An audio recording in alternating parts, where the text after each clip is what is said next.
I think we'll make a start if everybody's ready. So, welcome to this meeting of the Eastern Area Planning Committee, which most of you are aware is one of 3 area-based planning committees of Dorset Council. And our area of remit covers the previous Purbeck District Council and most of the previous East Dorset District Council areas. For the benefit of the public, I'm Councillor Tony Coombs and obviously chairing this meeting today. If I can introduce the key officer support with us today, we have Hannah Massey, our solicitor, Kim Cowell, Principal Planning Officer, Naomi Shinkins is the Planning Case Officer, Steve Savage from Highways, and David Northover, our Committee Support Officer. And lurking in the background somewhere is Phil Crowther, also from Legal. So can I make you all aware that this meeting is being live streamed and a copy of the recording of the meeting will be available on the website afterwards. And by attending this meeting, you do consent to being filmed. I'd also like to thank all the officers behind the scenes for making this possible. And after the difficulties we had last time, I'm really, truly thankful. I'm also pleased to welcome members of the public, or the one member of public today, to listen to the debate and the decisions being taken, and that they have the opportunity to address the committee directly in accordance with our procedures, which are on the agenda under item 5 on page 15. There is a slight alteration to the agenda. Number 1, Chairman's introduction and acknowledgement of the passing of Queen Elizabeth II and the succession of King Charles III. This is my opportunity to remind members that you will have the opportunity to speak at full council on the 20th of October. Apologies for absence. Do we have any apologies, David? Yes, Chairman. Apologies from Councillor Mike Barron. Councillor Julie Robinson isn't with us at the moment, but there's every reason that we might expect her in a while. Thank you. Thank you. And from my list of members, I think everyone else is here, so thank you all very much. Item 3 on the agenda is declarations of pecuniary or other conflict of interest, bias or predetermination. Do any members have any declaration to make at this point?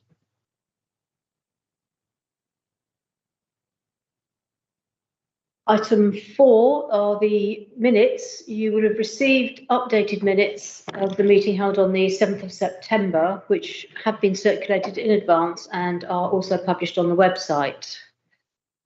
Are members happy to agree these as a true record of the meeting in September?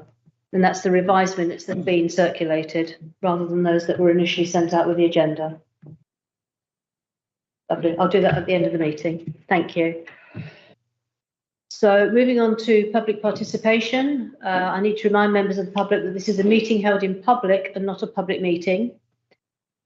The first 3 members of the public, including any community or amenity group who have registered to speak for and against the application, including the applicant or their representative, that's a maximum of 6 in total, will be invited to address the committee. If the applicant or their representative registers to speak, only the first 2 members of the public who wish to speak for the application may address the committee. MPs need to register in the same way and will count as one of the 6 speakers. Town and parish councils and ward members of Dorset Council who are not members of the committee and who wish to address us will be allowed to speak, provided they had given due notice. All requests have to have been registered with Democratic Services by 8:30 a.m. on Monday, the 3rd of October, and each speaker will be strictly limited to 3 minutes. So you'll be aware that we have 1 planning application before us today. Have there been any requests for deferral or withdrawal, please? No, Madam Chairman, there have been no requests for deferral or withdrawal. Thank you. Background information relating to the application has been available for inspection by members prior to the meeting, and that covers consultations, objections and representations, as well as the East Dorset Local Plan and the Council's related policies. Just a few ground rules. Please be aware of any trip hazards around the room. I think we've managed to tidy up the cables this time. I will also invite the case officer to introduce the item.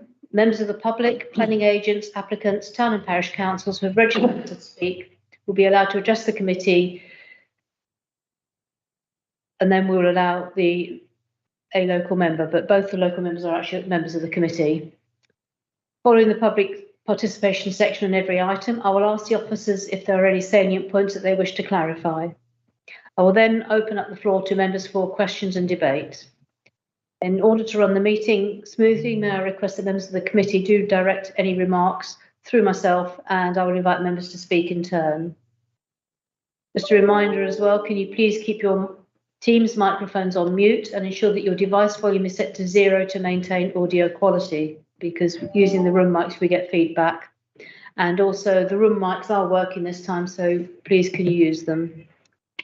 At the end of the debate, I will take the vote by show of hands, and the voting detail will be recorded in the minutes if 3 or more members make the necessary request. Now, due to the technology, there may be a short gap whilst the presentations are loaded. And if I can just ask members that they will recall deferring this item at the July meeting. And normally for a deferred item, we would only debate the issue for the deferment. However, in this case, as the committee was only just quorate and we couldn't take the risk that all of the members would be here today, and we've seen that Julie Robinson isn't with us yet, so we would not be able to make a decision because all of those members at that meeting are not here. So we're having to go back to the start and run the whole application again from the beginning. So you need to treat it as though it's the first time you've heard it. And can I ask members, please, to make every effort to attend meetings to prevent this happening again. I appreciate it can be difficult at times when we all have conflicting priorities. But to be only quorate for a meeting does make life very difficult. So I shall move on. And Naomi is going to give us the presentation.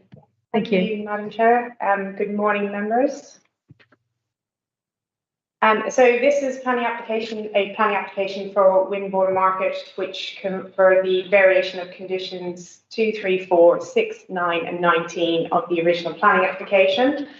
So it's to amend incorrect plans, include a phasing plan, and then the rewording of pre-occupation conditions to refer to that phasing plan.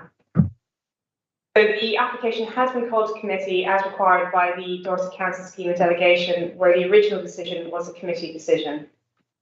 Just to note to members that the presentation is about 45 slides in length, and they're all numbered at the top. So should you wish to refer to slides during the debate, please take note of that slide.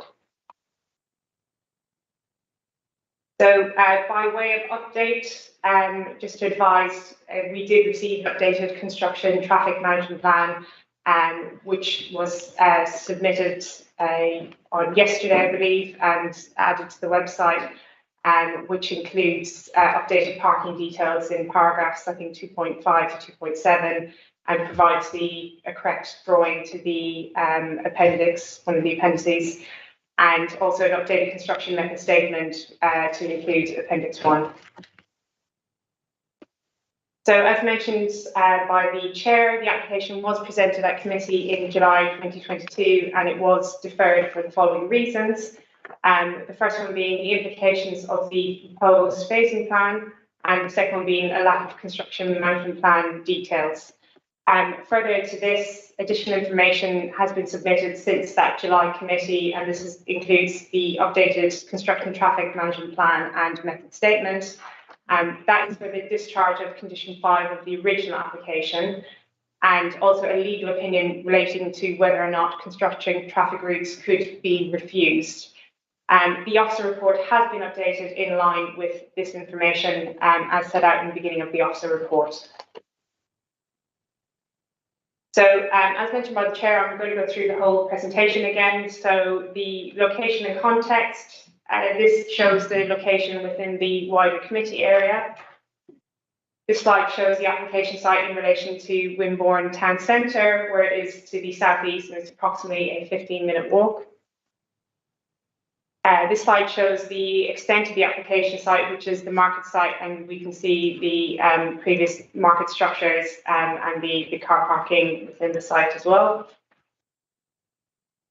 These images show the existing, the views of the market when it was in place from Station Terrace and from Grenville Road. And these are the views from the industrial estate to the south and from Lye Gardens.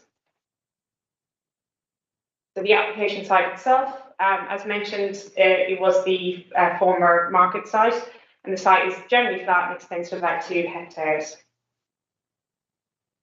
These images show views from within the site itself, as you can see marked on the plan in the top left corner. And the application site is within the urban area of Winbourne and Coalhill and some 400 metres from the town centre boundary. Just by way of to remind members, some of the site constraints includes the adjacent St John's Hill conservation area and the adjacent non-designated heritage assets, the old granary. So in terms of site history, full application was refused in July 2021 as a sufficient affordable housing contribution was not secured, nor was appropriate heathland mitigation, and there was not sufficient drainage information provided also. Then in October 2021, I took the another planning application to. Apologies. So I took a full planning application to committee in October 2021, and there was a resolution to grant by members, which was subject to securing the required legal agreement. And once the legal agreement was secured, permission was granted in January 2022. Since the July committee, there has been a non-material amendment which was granted in August 2022. And this allowed for the substitution of some incorrect plans that were listed in condition 2, the increase of some floor areas within the development, and the changing of some bungalows to chalet bungalows within the development also. And just for a reminder again to members, an aerial view, an artist's impression of an aerial view of the site as approved.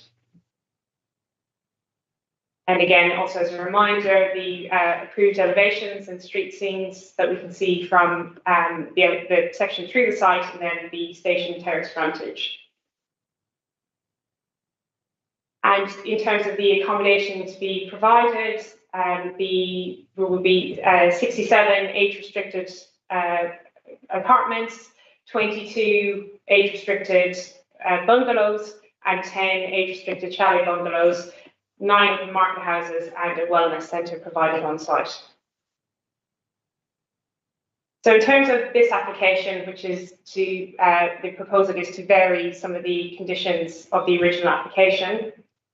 So in terms of condition 2, so there are some incorrect plans as noted on the slide, and that need to be amended, and that would be done with this permission.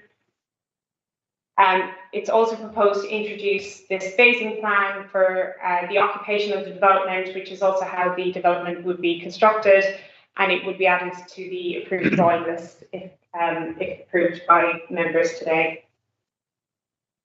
So in order to incorporate this phasing plan, there are some pre-occupation conditions on the original application. So in order to include that phasing plan within those conditions, we would need to vary those conditions to add to the phasing plan. So it's simply adding the phasing plan to the beginning of these specific conditions.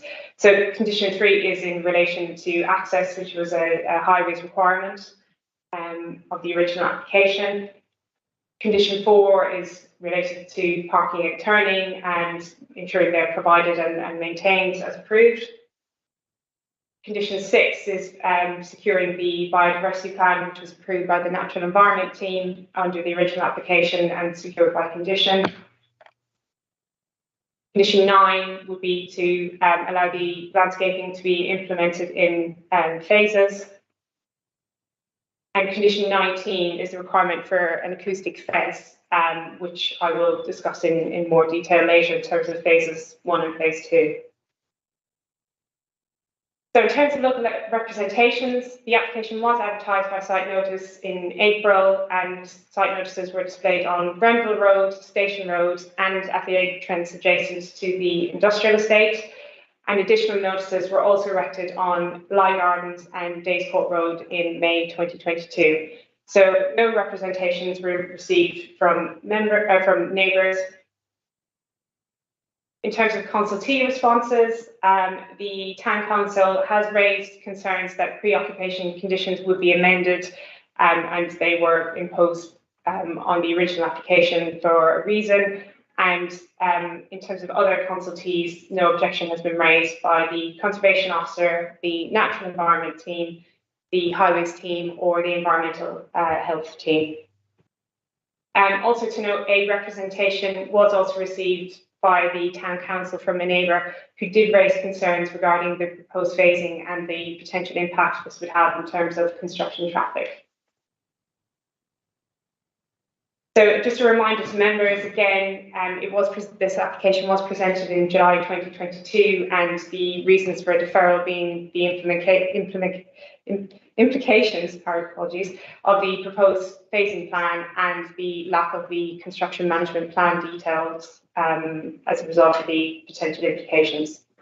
And again, additional information has been submitted to address those concerns raised. So in terms of the officer assessment, okay, so to start, the proposal is to amend pre-occupation conditions. That's what this specific application is for. However, I appreciate the proposed phasing will set out how the development will be built.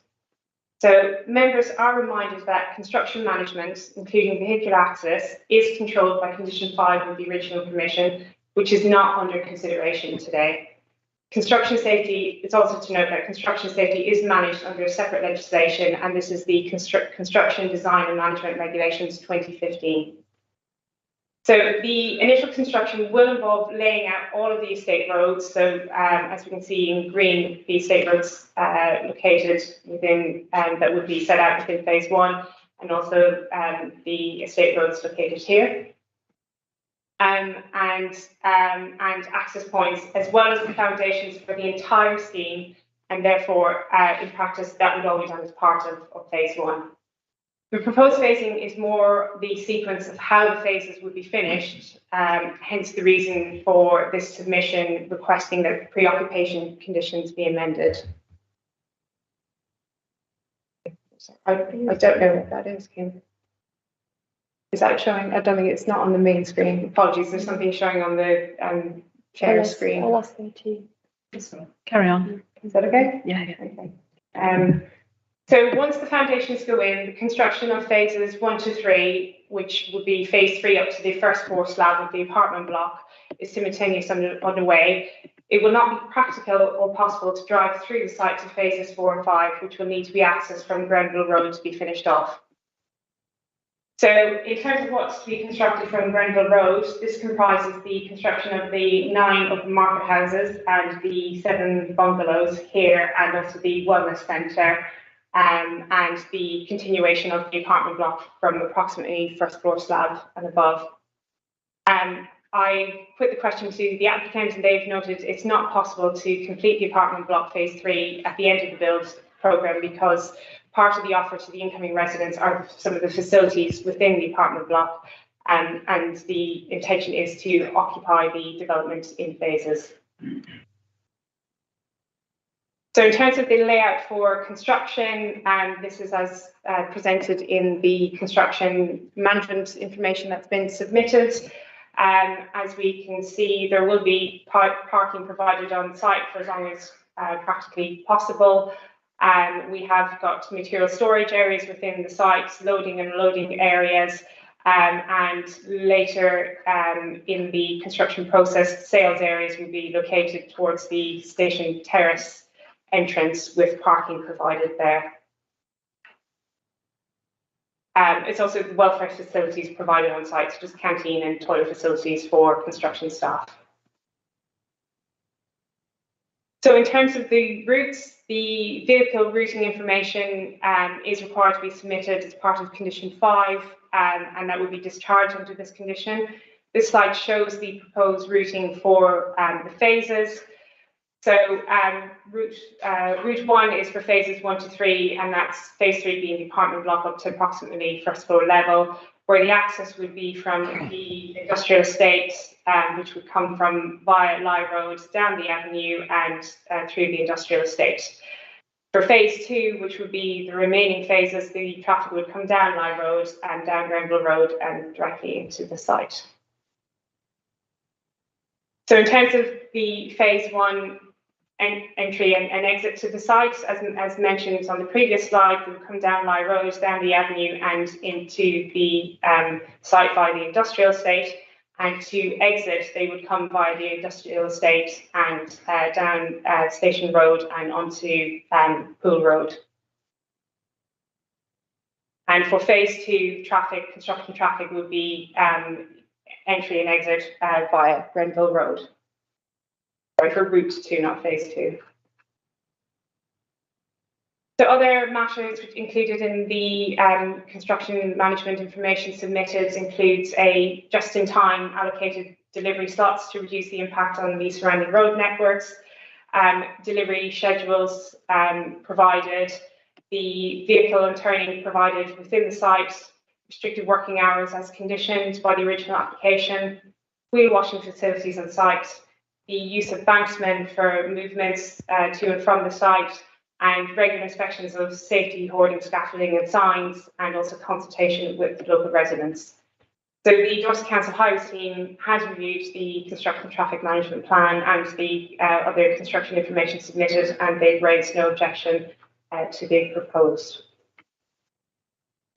In terms of the legal opinion that was submitted, it advises that it would be unreasonable for the council not to agree to the routing proposed for the construction traffic management.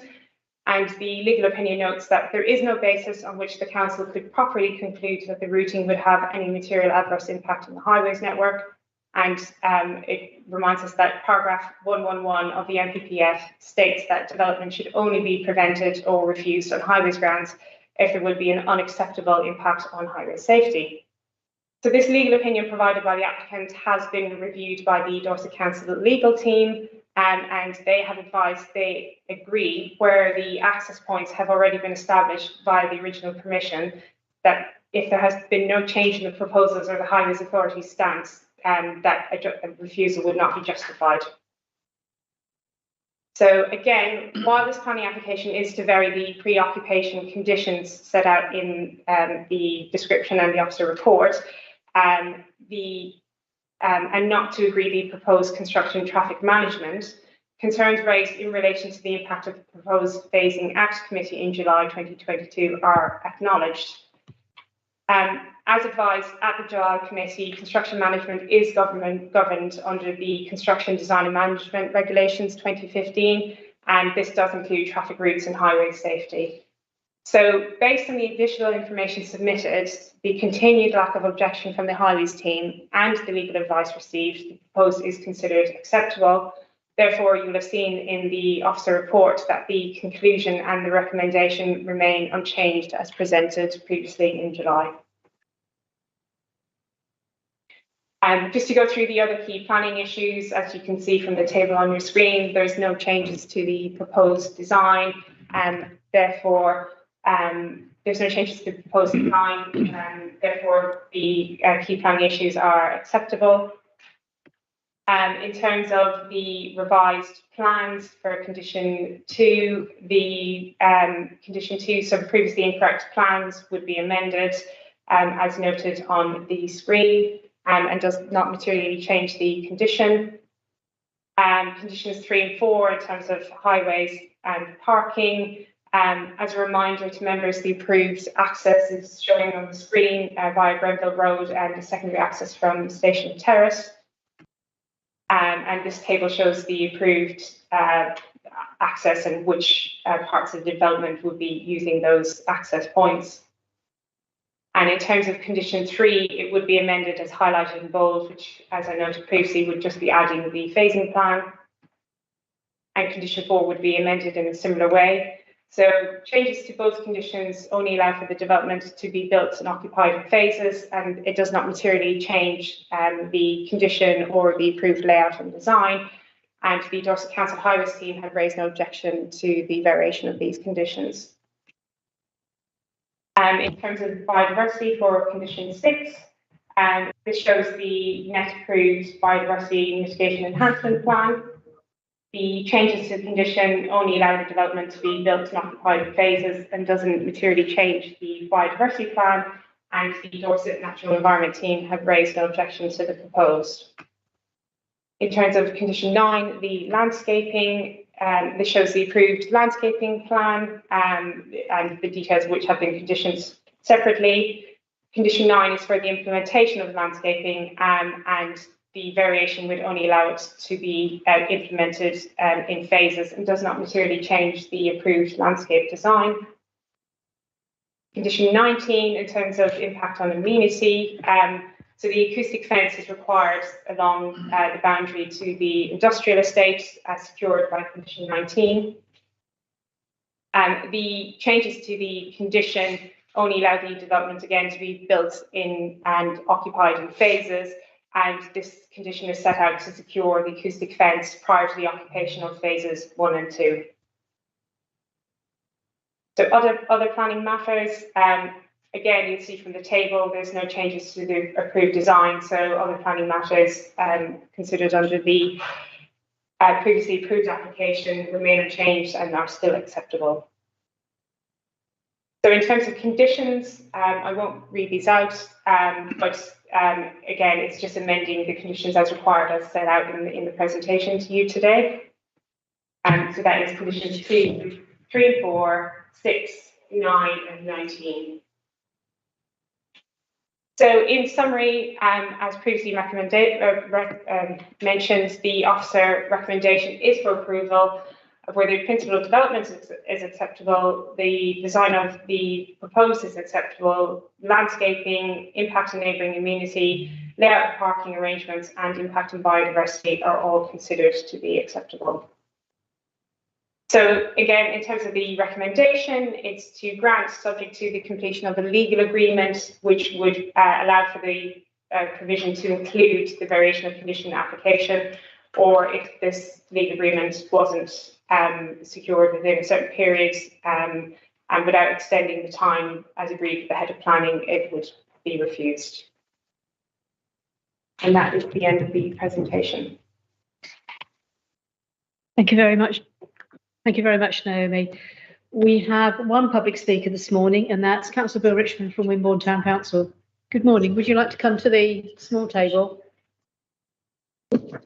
Remind you that you have 3 minutes to speak, and I'll start the timer as you start speaking. And if you can press the button to turn the microphone on when you're ready. Councillors and Chair, Madam Chair, thank you very much. I therefore, Mr. Town Council takes the views of its residents and looks to represent the local community. The varying of conditions raise a number of concerns to our Town Council. Conditions are imposed, we believe, under Section 70 and 72 of the Town and Country Planning Act by officers of Dorset Council on behalf of the councillors who are elected by their communities. To understand any imposed conditions must comply with 6 tests, being necessary, relevant to planning, relevant to the development to be permitted, enforceable, precise and reasonable. We accept that condition 2 is based on changes to documents mentioned in the applicant's covering letter. So the 2 others seeking to be varied are 3 and 4 initially. Both we believe show the local authority's respect and its responsibility to the community and its safety. Condition 3 covers the links between the existing road infrastructure and the new development. Simply asks for the first 10 metres to be laid out and constructed to specifications of the authority. Similarly, condition 4 asks for turning and parking areas to be kept clear, with a very simple generalised reason to ensure the proper and appropriate development of the site. Condition 6 asks for the mitigation conditions to be fulfilled, quoting Wildlife and Countryside Act, Conservation of Habitat Species Regulations and Policy 81 of the current core strategy, all clearly in the interest of the community and specifically based on law. Condition 9 reasons that the decision has regard for preserving the immunity of the local biodiversity, and it's stated to have regard for policies AG2 and AG3 of the local plan and the national planning policy framework. Condition 19, mentioning prior to first occupation of the dwellings, gives the reason in the interest of amenity, in accordance with policies HE2 and DES2 of the local plan, and is based on a technical report and noise impact assessment technical report. So Wimborne Town Council finally raises 2 points. Firstly, DC's conditions all give specific reasons. They all relate to the community and the obligations Dorset Council has to particular laws and its own strategic policy. And secondly, can Dorset Council assure Wimborne Town Council that their final conditions will be wholly based on the interest of the local residents and the community? Thank you. Thank you very much. Well within time. Naomi, particularly given some of the requests that the public speaker has made, do you want to respond? Yes, of course. I suppose it's just to note that it's not unusual for a development of the scale to be carried out in phases. If the phasing plan had been submitted with the original application, which it wasn't, it wouldn't have, officers would have recommended conditions to be carried out in phases.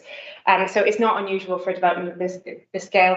It doesn't materially change the conditions as set out, and all the obligations required by those conditions are still carried out. Also, consultees who requested those conditions were consulted and have raised no objection to the proposed phasing. So essentially, instead of it being ensuring it's carried out prior to the occupation of the whole development, it's still happening pre-occupation, but within those phases. Thank you very much.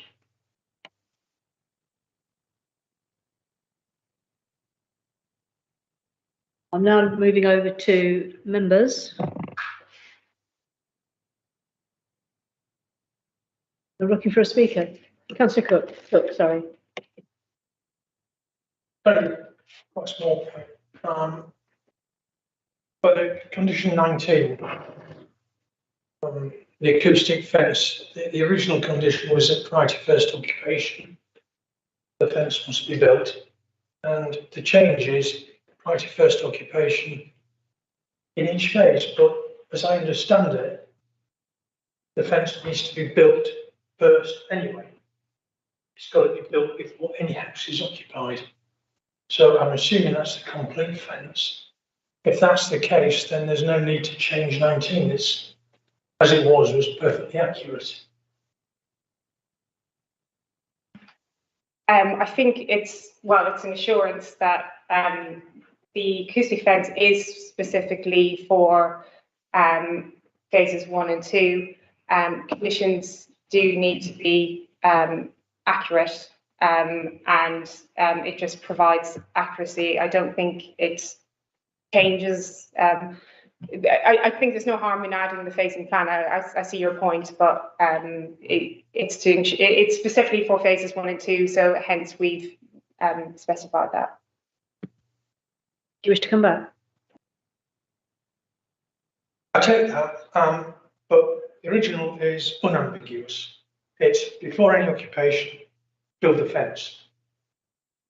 The amended condition is slightly ambiguous in that it could imply for phase 1 you build the phase 1 part of the fence, and for phase 2 you build the phase 2 part of the fence. My understanding was the whole thing would have to be completed in one phase, as it were. So it just seems to introduce ambiguity where none is needed. I mean, we can amend the condition if that's what members wish to do. If it achieves the same aim, it can be amended. The only point I'd have a query on that is if you can pull that site plan up again of the phasing, because there are 2 bungalows where the access to the industrial estate is that's going to be used during that first phase.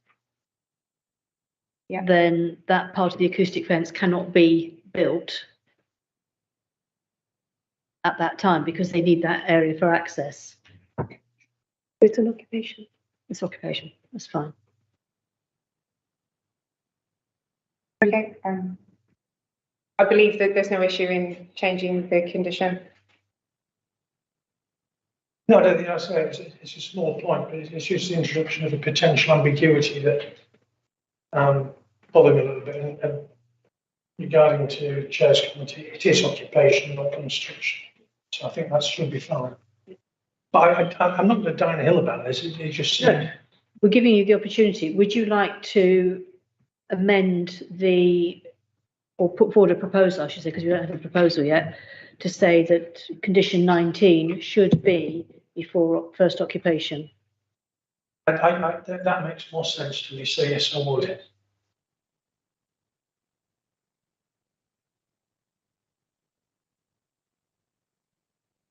Is there a seconder for that?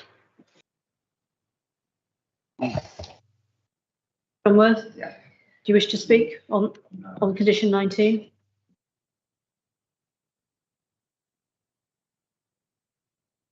Okay, what I'll do is, does anyone else wish to debate condition 19? I think what I'll do is I'll park that now, and then we'll debate the other issues, and then we'll come back at the end. I've made a note that is proposed on the table relating to that condition. And then as we go through, if some prove more contentious than others, then maybe we can break it up rather than take it all in one. We'll see how the debate goes. Okay. Shane, did you wish to speak? Thank you, Madam Chairman. It's concerning that those fencing again with that acoustic fencing and the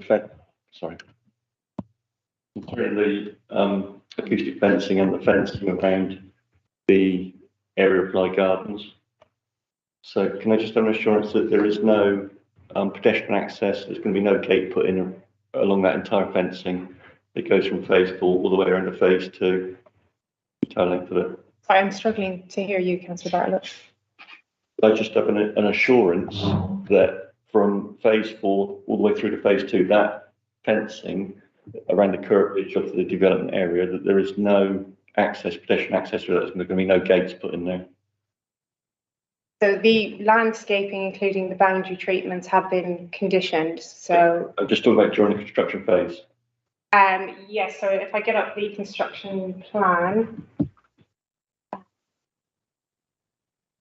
you can see what they're proposing. Apologies.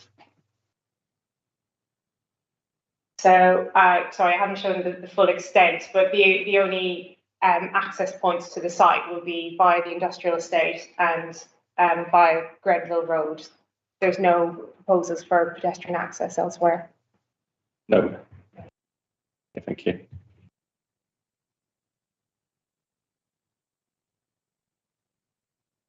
You've left your microphone on. Do you wish to continue? Okay, members? Jane. Could we slide 4 back up, please? Slide 4. Yeah.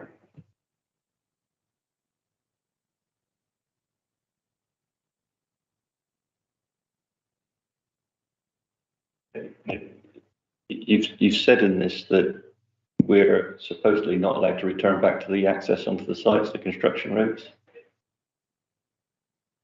you understand that?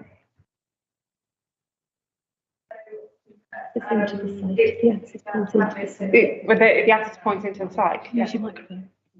The access points into the site. Yeah.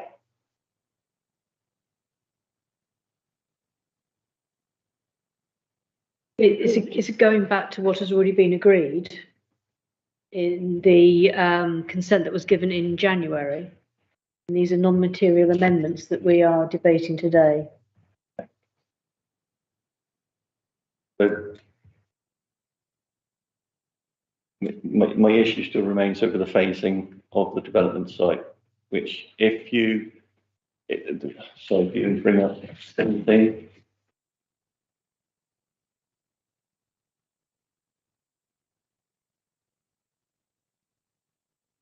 It was an issue the first time around. It still remains an issue for me that the phasing of bit 4 and 5 should be 1 and 2, and it should be built out from the north, heading south towards the river, because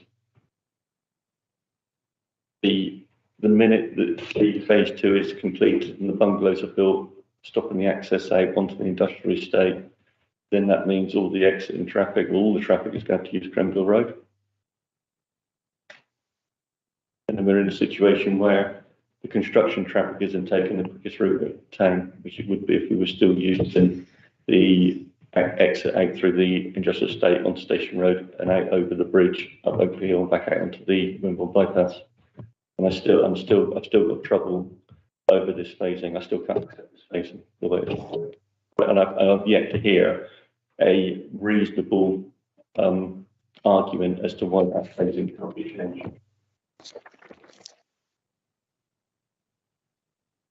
Yeah, this is what the applicant is proposing in terms of their phasing. In terms of, I think the construction layout plan gives an indication, well, as to why we would want to do it in these phases. The sales area will be located here and will be one of the first places to be built, which wouldn't be uncommon for a developer who is obviously needs to sell these units. So in terms of that, it is what they're proposing, and the relevant consultees have been consulted. There's no high risk concerns. In fact, well, in terms of separating the construction access between two different accesses, could be seen as a benefit, less of a burden on one set on one route. But it's what's before us today. You wish to come back, Shane? Thank you, Madam Chairman. So I think you said the developer was going to build it in the phases and it was going to be occupied as they complete each phase. Yeah, and I think construction management plan is allowing for 16 weeks of heavy goods vehicle movement to and from that site. So what length of time are we talking about that development from start to final occupation on the final thing they're going to build in there? I have been advised indicative timescales, but it's not a material planning consideration. If the developer advised that if they started in October, they would be looking at completing by April 2024, but we wouldn't hold anyone to these timescales in terms of construction. Jane? So the assumption by the developer is that they're going to occupy and sell all of these within 6 months, have it built and then sell all of it within 6 months. Is that what this was saying? 2024, I think it's 18 months. 19 months. 19 months, April 2024. Oh, sorry, I misheard you.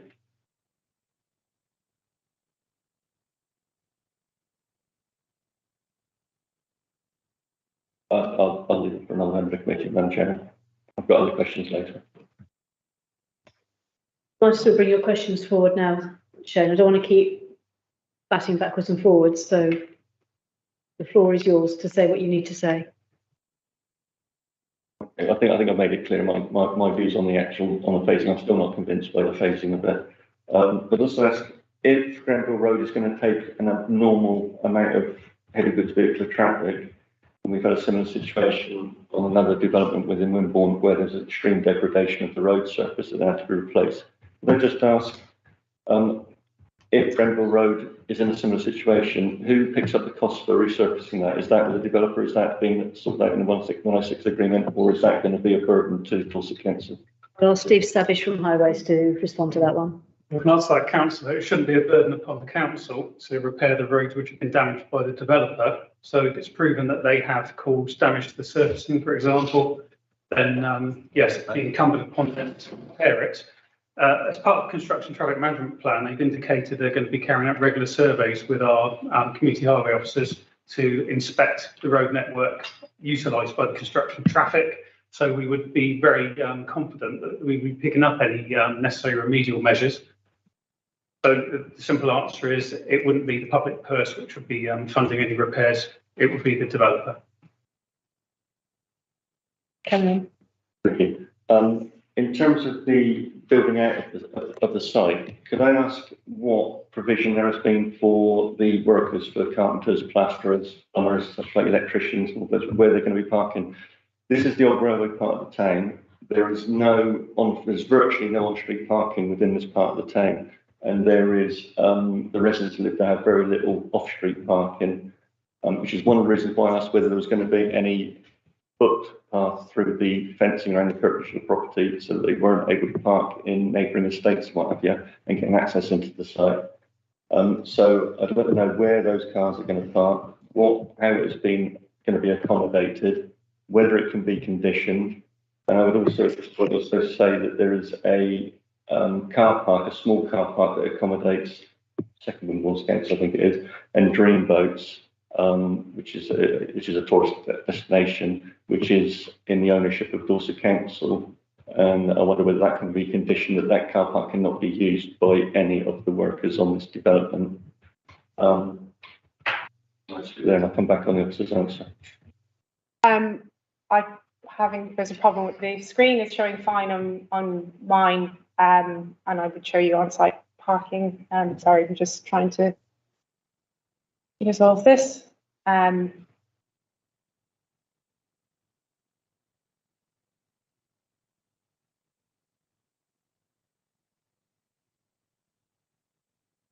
Wouldn't be planning committee without technical faults, would it? Sorry, I should turn on my monitor. In paragraphs 2.5 to 2.7 of the construction traffic management plan, they set out parking arrangements for, for contractors. There is substantial parking provided to the left-hand side, which is on where phases 4 and 5 would be, as the developments, the majority of the foundations, etc., would be provided in the earlier stages, and the roads and the apartment block up to level 1 approximately. There is provision for parking on site for a large amount of the construction. Obviously, as areas get built out, there's less space on site for parking on site. So they have provisions within the CTMP in terms of encouraging contractors to use public parking. We can't condition that people don't use a public car park because it is a public car park for the public to use. That includes contractors that may be working on a site. So in terms of conditioning further the parking requirements, that is covered under condition 5 of the original application within the construction traffic management plan. Yeah, I think Steve wants to. Madam Chair. Yes. Take the point, councillor, and I think it's a fair point with regards to the fencing. I mean, we don't want contractors parking in the nearby side roads and cutting through from the neighbouring estates to get onto the site. As the case officer has actually confirmed, we've got an area on the site there which is to be utilised by the contractors. In their CTNP, they've indicated that they've used their best endeavours to encourage their contractors and the like not to park on public highways, but of course everybody's got a right to park safely on the public highway if they so wish. But they have indicated that if they get complaints about it, that they will have a contact within the site, a site manager if you like, for any complaints related to construction traffic and the like, and that they would try and remove the habitual offenders, if you like, by saying they're not working on the scheme anymore. So it's really a case of best endeavours here. We're probably all aware of sites across Dorset where we've had construction going on for 18 months, 2 years, where we've had issues with parking on the residual streets. I can think of sites in Sherborne, we've had particular issues with this. It's down to best endeavours, I'm afraid. They provided a site compound which is relatively large there, as you can see.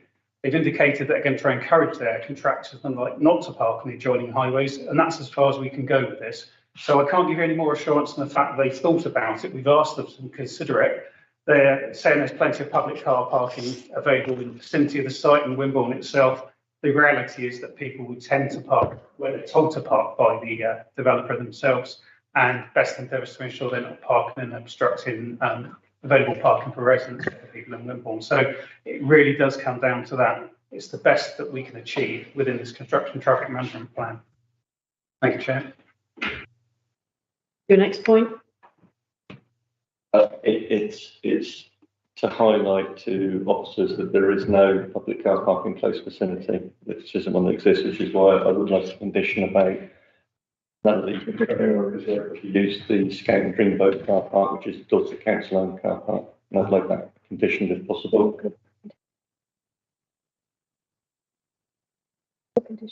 That's not something we can condition. In terms of the views of the officers, that the construction workers will go to use public car parks, say they're not going to because they won't be able to carry their equipment, their kit and everything over that. I think you'll appreciate, Mr. Savage. And so I'm pleased to hear that there's going to be a site number and somebody on site that the residents can contact, because I cannot impress enough on how constricted that area is in terms of parking. It is the old railway part of town. This development will sit right alongside where this station used to be. This was formerly the cattle market, the railway station livestock market, and there is just virtually no on-street parking in that area. I think from what I've heard, it will end up being self-enforcing because tradesmen want easy access to their vehicles for their tools, and they won't be wanting to park miles away. So they will be parking on site. I think you'll find it will be self-enforcing. Do you have any more points? No, I'll leave it to the members of the committee, Madam Chair. Mike Dyer. I don't know whether you consider this too early, but it seems to me that the worries that members have put forward have been addressed, and park it if you like, but I think I'll try and bring this to a conclusion and propose that we approve the recommendation, Chairman, with the slight change in the conditions put forward by Councillor Dodd. Do I have a seconder? Barry Gorringe, do you wish to speak? You haven't spoken yet. Yeah, I'll be quite happy to second this and move it on. Obviously, that would be subject to what Councillor Took has proposed, and also this legal agreement has to be signed before. So it's all subject to that. Do any members wish to speak to the recommendation that haven't spoken before? Jane, last bite. Yeah, Chairman, thank you for letting me speak. I won't be able to support it because of the two bungalows that are being built out, which will block the exit from the development site, which would mean that all the exit traffic has to exit onto Grenville Road, which, as you've seen through slide number 4, is extremely narrow. It's also a safe route into school, into the St John's School, which is going to mean that we've got an additional heavy load of HD traffic on that safe route into school. If the developers were amenable to not building out those two bungalows to allow the exit off of that site, then I would be more content to be happy, but as things stand, I can't support this. Yeah. I'm going to ask Steve to come back, talk about the safe routes to school, because I understand the traffic management plan talks about timing of vehicles and so on. Certainly, thank you, Chair. Well, the phasing, I don't know if it's possible, name is just a phasing plan again. Phasing is indicating that the phases 3 and 4 are effectively the cleaner parts of the development, if any development is ever clean, and that it's not having a heavy superstructure being built, the roads, etc. So we'd be anticipating we'd get more vans and the like going in there than really large HGVs. But it's fair to say that Grenville Road itself it's wider at its access onto Line Road. There's no escaping that fact. It is part of a safe route to school, but I feel that pedestrians they do cross there safely. They will be able to cross there safely. I think the reality is that the contractors are unlikely to be taking their HGVs through Wimborne at peak hour periods, because we all know what the traffic can be like through Line Road. So I think that could be self-enforced in its own right. But it isn't a safety concern here. We don't feel that there's a safety impact on pedestrians, and particularly school children, crossing Grenville Road junction with Line Road. Now, with regards to Grenville Road itself, it does narrow down to around about 5.1 metres. You get close to the site. It's a relatively short distance for the vehicles to travel. It does narrow down, but parking is restricted along there. So we have a 5 metre width for 2 vehicles to be able to pass. So we are confident in highway safety terms that it is an adequate means of access to the site for the construction vehicles. I think the reality of this is that it's a town centre site, and we're always going to have problems with accessing town centre sites for construction traffic. So the applicant has utilised best endeavours to come up with a routing scheme which they think is applicable here and would work. Now, they are saying that whilst the vehicles are coming up to the staple roundabout along Live Road and into the site, they're going to be exiting the site, the first phases. They're going to be going out down Station Terrace and out onto the Paul Road. So we're getting half the traffic, if you like, half the construction traffic is going to be coming in from Live Road, and then it's going to be going out the shortest distance onto Paul Road and onto the highway network. So I think what you have before you is the best that we can get here in terms of construction traffic, in terms of routing. I mean, we've looked at Newborough, been considered. I think Newborough is probably the worst way through to the site, but it's still a C-class road. It could be utilised by large vehicles. And all the roads serve as access to the Riverside Park Industrial Estate as well, which currently has large vehicles going to it. So there's a precedent set in large vehicles going through the site. So that was a long-winded way of responding to your comments, Councillor. I don't think that Grenville Road would be our first choice for accessing the site, but I think that allowing for the phasing plan and the way the developers intended to build out the site, that we've got the best we can here, and that we're going to get relatively small vehicles going in and out of there in a shorter period than they may originally have looked at. If your phasing from the north was going through, they could well contend that they want all the traffic going through there from day one. So I think we've got the best that we can here. Naomi, did you want to add to that? Yeah, okay. Steve's response was sufficient. Robin Cook. Yeah, thank you, Chair, for letting me come in at this late stage. I don't want to repeat what Shane said, but I support much of what I've heard from over there.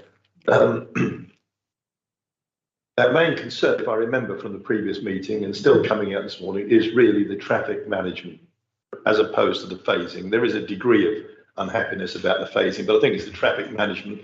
For those of us who live in or near the town centre will understand the concerns. What we needed to do is satisfy the committee that these have been mitigated to whatever degree they could be. I think that was what we're looking for this morning.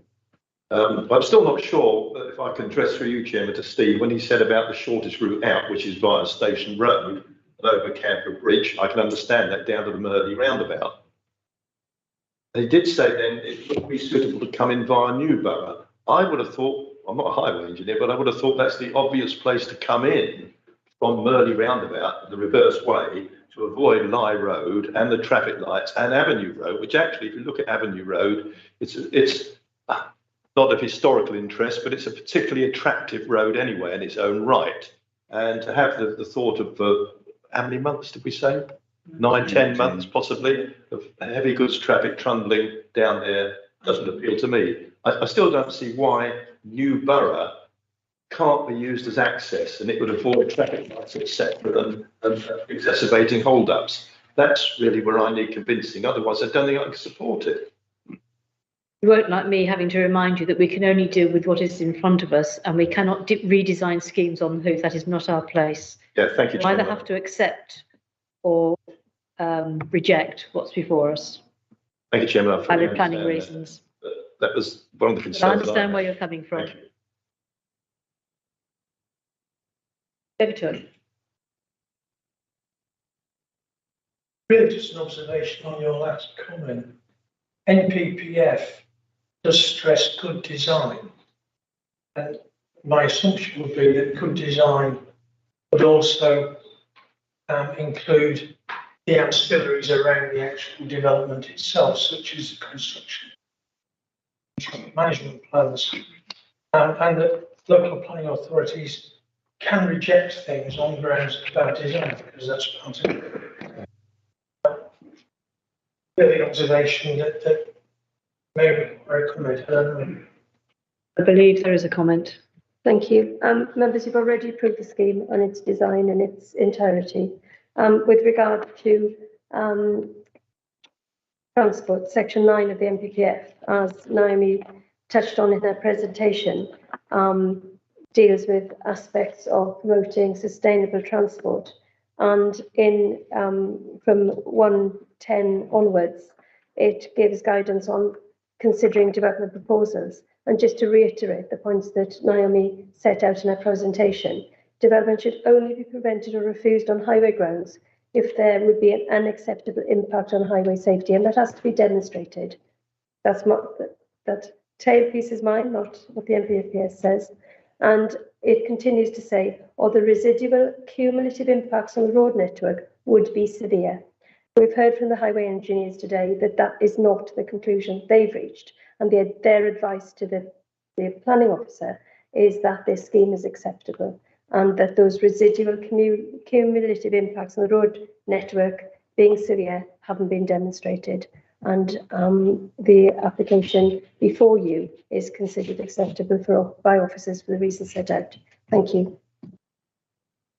Okay, I'm now going to put the motion to the vote. The proposal is to grant as per the report, which is A, grant subject to completion of a legal agreement under section 106 of the Town and Country Planning Act of 1990 as amended, in a form to be agreed by the Legal Services Manager to secure the following: provision for the inclusion of PAP/VOC/2022/01598 in the original 106 agreement and previously agreed conditions. And that is to also include the amendment to condition 19 that members supported earlier. And the alternative is, if the legal agreement is not signed, to refuse permission for, if it's not completed by the 20th of January 2023 or such extended time as agreed by the head of planning. Those in favour of the recommendation, please.